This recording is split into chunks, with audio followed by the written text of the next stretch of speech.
Project number 1, a DRAGONCORE trinket shelf. The main design I'm using for this is a triangular structure with a back to it and some shelves.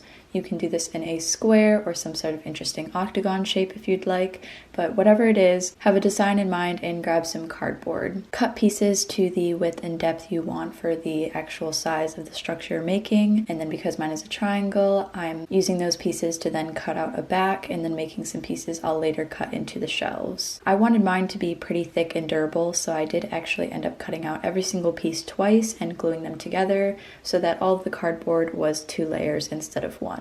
Once all 3 triangle sides are together, I'm further perfecting that back piece and gluing it on.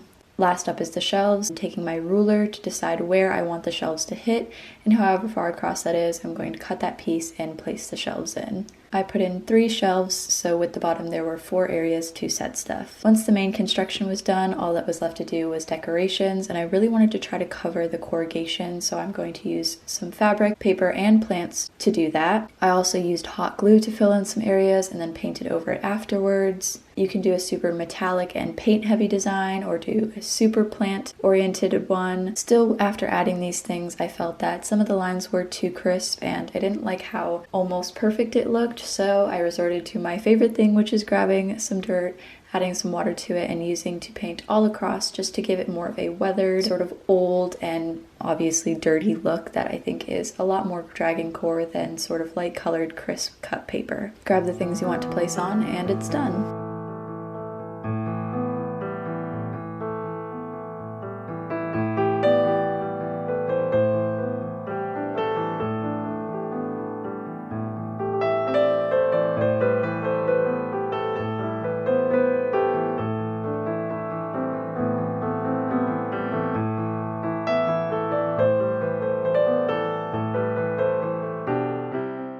Project number 2, sword bookmarks. I've been wanting to do this for ages and it is such an easy process, so grab some paper or cardboard and mark out your design, the shape of it and also the size. Depending on the material you're going to actually cut it out of will depend on this.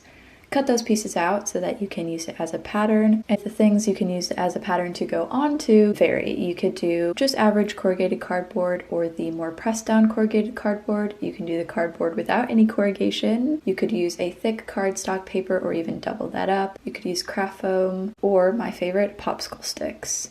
If you had the wider versions, it would definitely be easier. You wouldn't have to cut so many pieces out, but it is possible with these smaller ones, and the way I'm doing it is just placing my little template on, tracing out the details of the blade, and then I will have to trace out the hilt and sort of handle separately and glue that on just because my popsicle stick isn't wide enough to allow for those. I'm taking an X-Acto knife and going along those edges multiple times, carving out the shape before snapping it, and doing the same for the extra pieces. Once you have the main pieces cut out, it's just a matter of carving out the side of the blades a little bit, adding some details if you'd like, glue those with some wood or school glue, and you can do this in any material you'd like. I even used some aluminum foil and I think that turned out really great. Once the base is done, add some details like some paint to age it, like I said, aluminum foil, add bits of wire or one completely made out of it.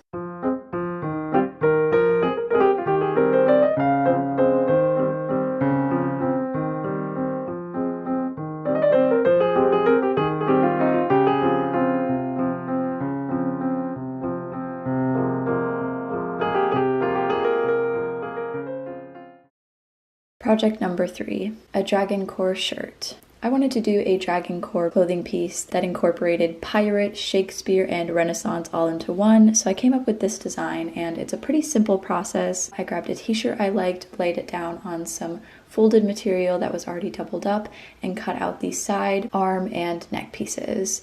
I then needed some base sleeves, so I'm taking the measurement of those armholes I had, and making sure that the top of my fabric will meet that, so that we'll be able to wrap around, and then the base is just long enough to reach to your elbow. I'm then doing the arch shape from the fold to the other side to create an actual working sleeve shape so it can allow for your shoulder properly, and you should have 2 of those base sleeve pieces. Of course, the real show of this shirt is the bell sleeve aspect at the bottom, so I'm folding up a square twice, measuring part of my arm arm where I'll be attaching it to the main sleeve and then using a circle skirt calculator to put in that arm measurement instead of my waist measurement so I can cut out a circle skirt for my arm. I'm taking those measurements out at the top and then rounding around the bottom, doing that twice so you have that bell. So you have the main doubled up shirt pieces, the base sleeve pieces, and then the bell sleeve aspect which will be sewn on to the end of the sleeve. The sleeves will just have to be sewn with that diagonal cut to fit into the area that the bell is, those sleeves attached onto the main shirt, and of course every side that is visible just needs to be hemmed. The first thing I did was hem every piece so everything was prepared. So I hemmed the neckline of the shirt as well as the bottom edge of both those pieces and then the perimeter of those bell sleeves. Every other seam will be hidden, so I got to connecting the shoulder seams on the shirt as well as the two sides before adding my base sleeve into that armhole cutout. Once those sleeves were sewn along the side and into the shirt properly, I just had to attach the bells to the bottom, which was a super simple process, and it was technically done. I did want to take a bit from the neck though and cut down a few inches because I wanted to hand sew some eyelet holes with some embroidery floss, which is just cutting a little hole on either side and doing the buttonhole eyelet stitch all in a circle so that later I could lace something through.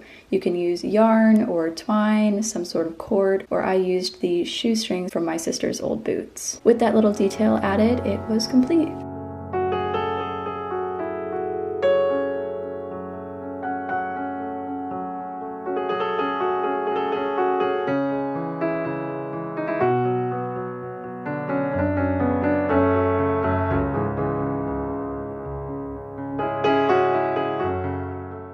Skillshare is an online learning community with thousands of courses. They have things from crafts to productivity to photography and animation. My personal favorite is Bernadette Banner's hand sewing course, but I've loved every single embroidery and watercolor course I've taken as well. Whether you're a complete noob or wanting to really advance in whatever you're interested in, they have classes from beginner to advanced. My favorite aspect is that each course is split up into different parts, so if you already know some things, you can skip around, or if you just want one element from a certain class, then you can just choose that one. It's super easy to find exactly what you need, and learning from an instructor who is so knowledgeable on the topic, it just has a lot of really great benefits. So I definitely recommend them, and they're offering the first 1,000 people to click the link in the description of this video an entire month free. So go click the link and have some fun learning some new things on Skillshare. Thank you so much to them for sponsoring this video.